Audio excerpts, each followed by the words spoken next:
Hello, amasabenin kaviver hozo se kazana pakai menin salam kahin bolu ni he. Dunia vela YouTube channel la pathin thu se do na thading phat hai pathin hin pe je in amasabenin pathin lopina kapi masapen he. Ipi zong le meu se pat masang Bible chang khat kan sim do no min chi cho he le hagai bung khat chang gi to agai bung khat chang som la chang thum kan sim do no man he thing thang lama ki zo to bun lang thing ka sujun huin hi sapawin chutile ke ma lung thai jing ting kalau pin a kaung kila thading a hi tin pakain se je chang som la chang thum na chuin pakai thangko wa pang hagai hin mi pi za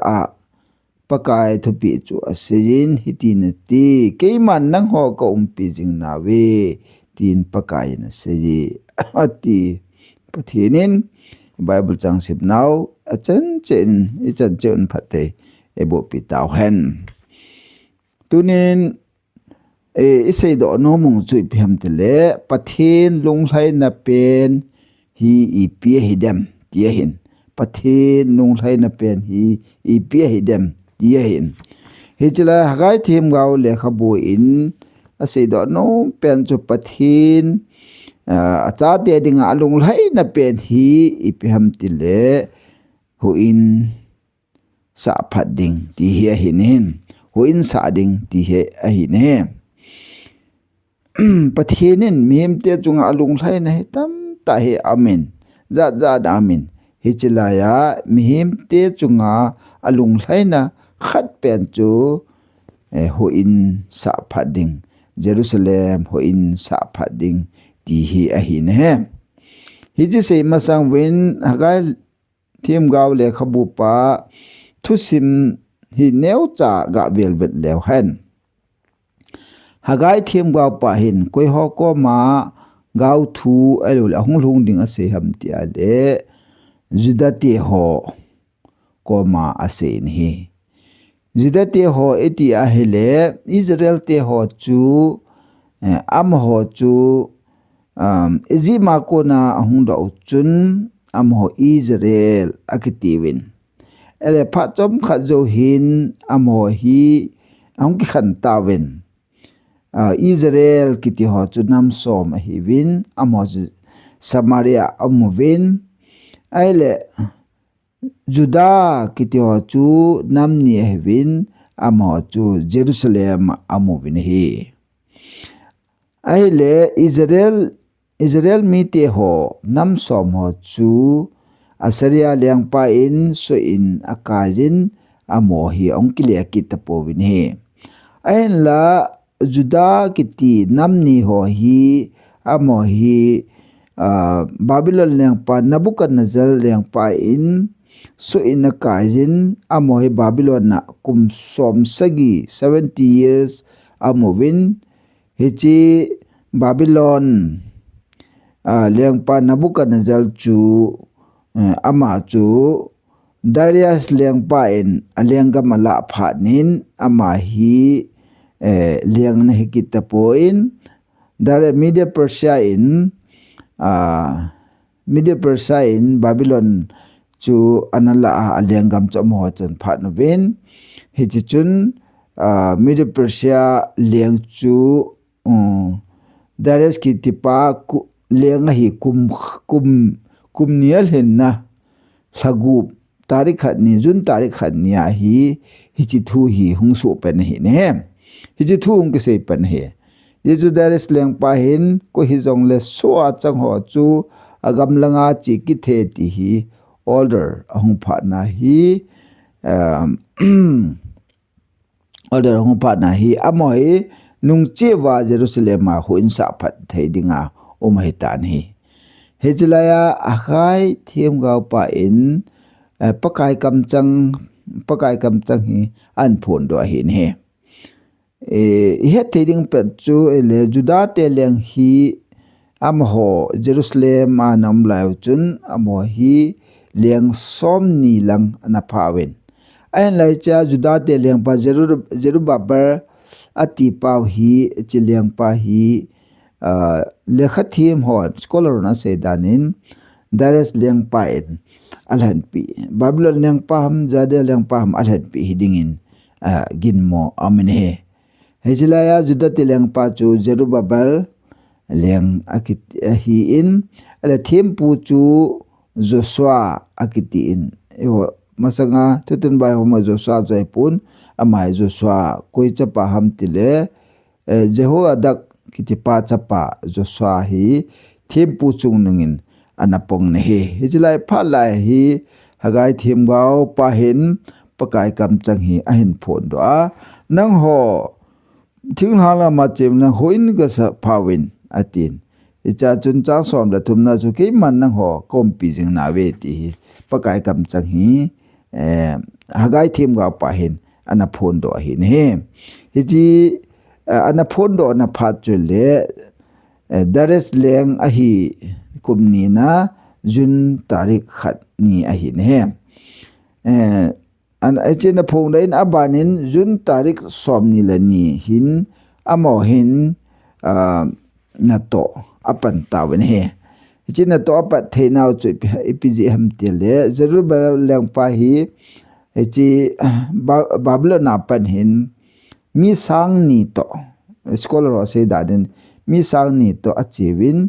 Jerusalem ho inchu asapan tawen he hije sapan naw chu itilha ham tele Darius leng kum leng he na kumni na chuki le jun tarik som ni le ni a hi amohin na to apan wa hitai Jerusalem a hu in na to apan wa hitai hichi na to apan na di wa hin chi na to pat na di wa hin pakayin amo hi til khona anapi in hiji Bible chu ga vel hen hagai bung ni chang li na chu ga vel hen pi se yam hizong le tun hang ten pangwin wo Zerubbabel tin pakai na se ye wo thempu chung nung Jehoiadak chapa Joshua hang ten pangin chule gamsung mi pi jong hang ten pangwin tin pakai na se ye thanei pen pakai chun na tong ke man kapan pi jing na we ti na sen he ti na tong win na ke man kapan pi na we na tong win ke man kapan pi na we atin he changa na che vel na lawa khalagau a cheng jigin hije chun ki chahi win te cho changa na chu na khalagau win na chungwa na tong jingin ki chahi win ti cho pakai pathenin hagai kama thu ne se ju phem tile lengpa chukile Zerubbabel kom chukile amite ho thempu pa ho ko ma ki chewin ke man ka lagawin kapan pijing nawi ati ne ele changge na chuiven ele pakain dangkayong kijahin sanayong kijahin tin thane pen pakain gi chewin sumla payang wat poi nila go jong wat poi eje chun ki chewin ke man kom pijing nawi chule dangkayong kijahin sanang kijahin kalung thai i macha ahimo ompoi atin he chule aman changup na asei chule anukha hichi hoin lopi na ding hin masanga lopi na masasanga chu nasazo ding hi tina masanga Solomonin hoin anasa nasadan thupidan Solomon leng panti chu David chapa Solomon leng pan asa chu achu thupi ai evang pakai je sanga chu nasazo a hi sanga chu nasazo a kapi ding ka bol pi din he ve chu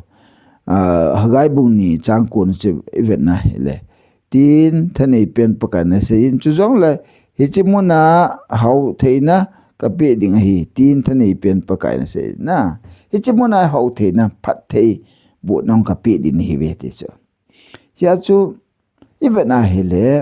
pathin ho insa hi pathin lung hlai na he ti chu phatta in hagai lekhabu bungkhat changge na chun imutawn hi ya chu tu ni thupi pathin lung hlai na ipi ham tiala pathin lung hlai na chu pathin ho insa phat pathin ho insa hi pathin lung hlai na ti hi ina su min lo devin pakai men ikiti mo ne he chule tunya hi eho Christian te ho alwale kukizo cha te ho a dinga hi hoin sa evena hele masang chun ke jong kan he po in thinglang lang in la kim la hin I macha hoin sa ha dan no dan alwal aboy dan aboy lo dan ti kan he po tu hin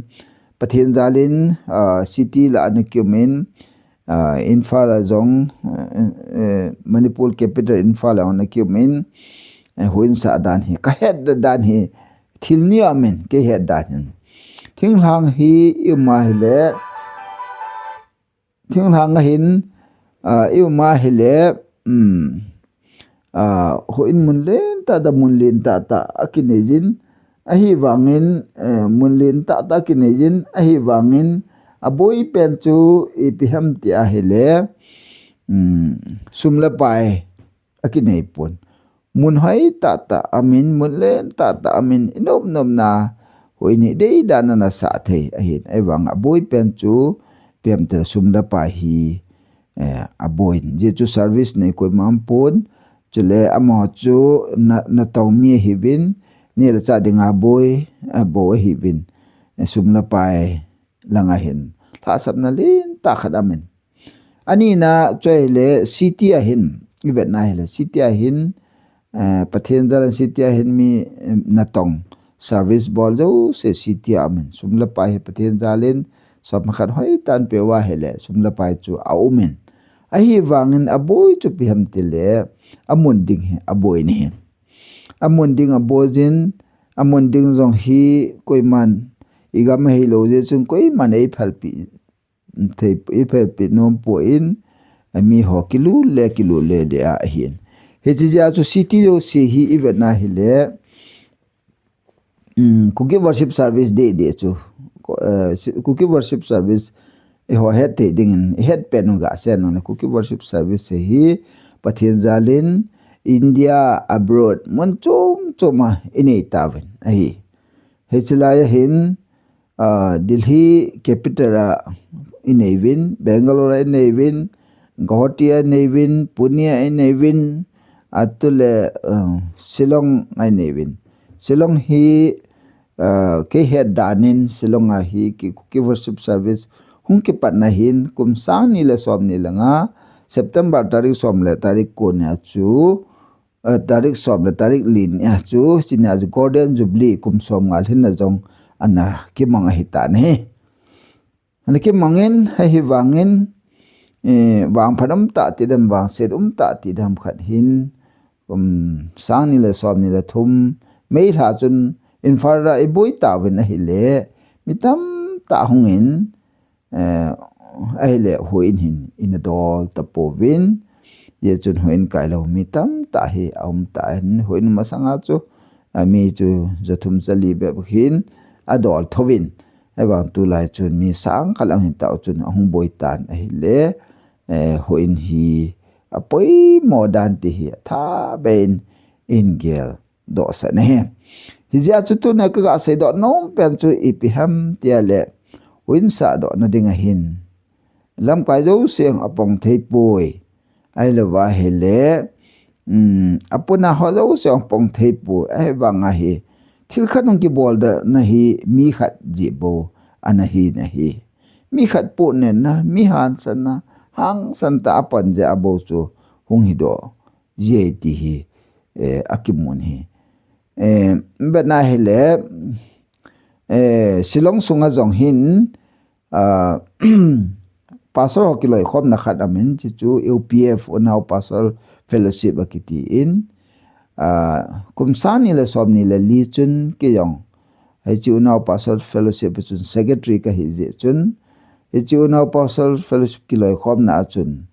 EBC Evangelical Baptist Convention kiti amaho jong hin kum som ni langal hin na jubli ai ni kovin kum som ni langal hin wangu chun a ho inu chal hing kain anoi lang achung lang ai lo wa le mi kitit khom na ding al hing kain akisa win o chadam le jeng cheba chun gangte church Evangelical Synod Church kiti ESC achang chun amang kum som ni le ngal hin na ma chun kovin jubli hin amang na satan thilo si kitup sen to piten akisa tawin le kidang kasal he jegen ai le tu ni hin cookie worship service long hi kum som ngal hin tawin amasa ho ma ana pan na masa ana lama sa ho chu ma phala chu tha thopi ding a hi in ai wangen tu hi tu long hi vet na hi le mi kitit na hi ai thi ta lo je chun kapunai ki then lang le ke ima chap to lo pen sum la pai to lo pen thala jong to lo pen ka hi in ai wangen chilaya hin agai le khabu chu i vet na hi le ho in mun khat sa do na ding ho in mun khat nei na ding a hi hagai le khabu a imu do je bin pathinin Zerubbabel chitu juda liang pa yong hang ta pong ding al thim pu pa hang ta pong ding mi pi te yong hang ta pong ding ti hin til khona anene ne ai je pa kain na tangwan ke man ka pan pi jing na ve ti jo na tangwan ke man kom ka pan pi na ve na lagaw na lawa ka lagaw a cheng jingin hi je chun ki cha hi win ati cho pathin hu insan na ding pathin ho in tundo na ding pathin ho in nu naw chapang ho in pathin ho khom na diu miching miti ma pathin ho khom na diu chu pathin alung la ya le ipi bola hi mo ding ham ki cha hi bin ati ya hi ne lam kana se ding in city la hin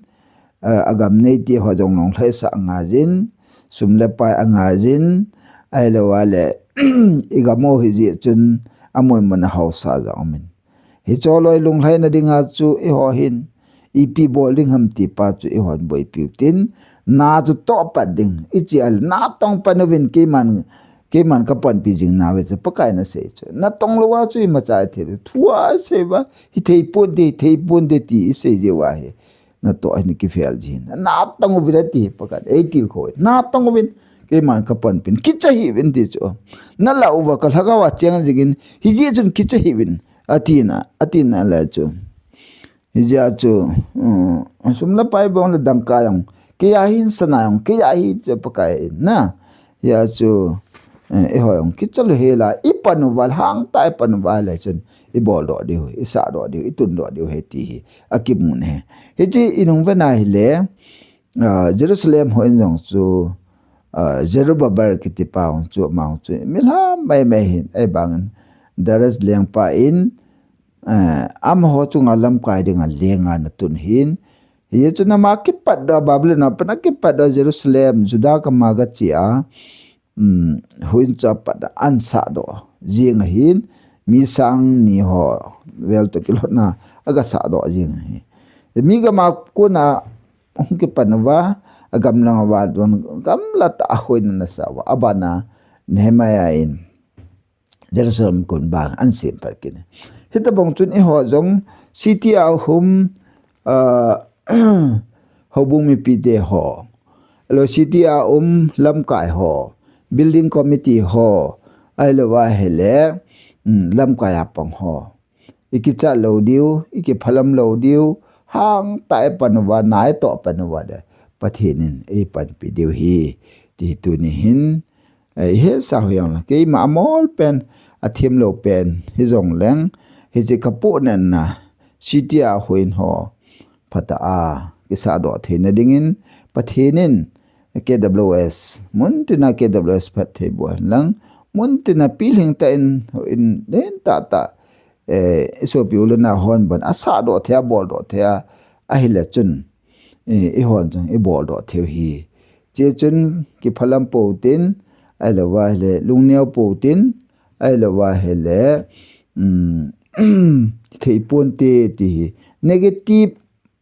lungthim negative kam chang hilawin positive dang seute ti ga se da nam he pakai ding I macha a hi mong point nothing in possible I got ki ti bang chu pathina ding I macha hi mol hi pathina hi han de la hi sa yeng te ya chu nai to per ma le te yeng ding hi a chai na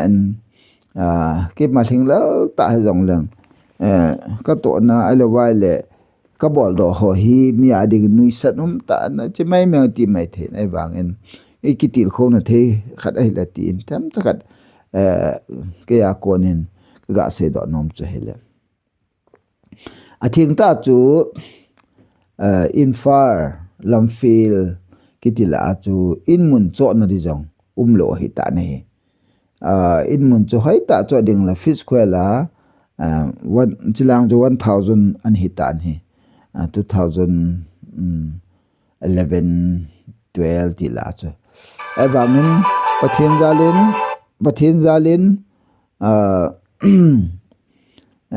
pathin ko ma ki ta win hele pathin ade I macha he mom poi ti lungel nasata pathinin apwin hele minute hong nasatan pathin ko ma taw na kinela pathinin hoin mun ding hi hin pewin hechlai hoin ma chun hoina ke satain hechlai taung chun mai thai hoi so pe mai valley hon JCILP tivin hechlai pa na chu ki foreigner na hi betia asap anoi tan hon ma chan ni kheloin hecha chun hang san ta in mi khalan ne ki pong na hele pathen jalin hoin jong paisa lo a hele wa le amun jong lo hin hang san tan pathina ni ma cha he bo poem te taw na pum ki pong ne le paisa yang chu 70,000 sang som sagi ho ba ki nein sang som sagi a ko chun hoinan ki sa ne le lak som ni la ngain hoinan ki cha in hi chi jo chun ge so song ki saki nin ge so song chu lak som thumlang ling de in ge so su an ki san sat an ki su ne hisan ge hong do thin chu phem dal tu hin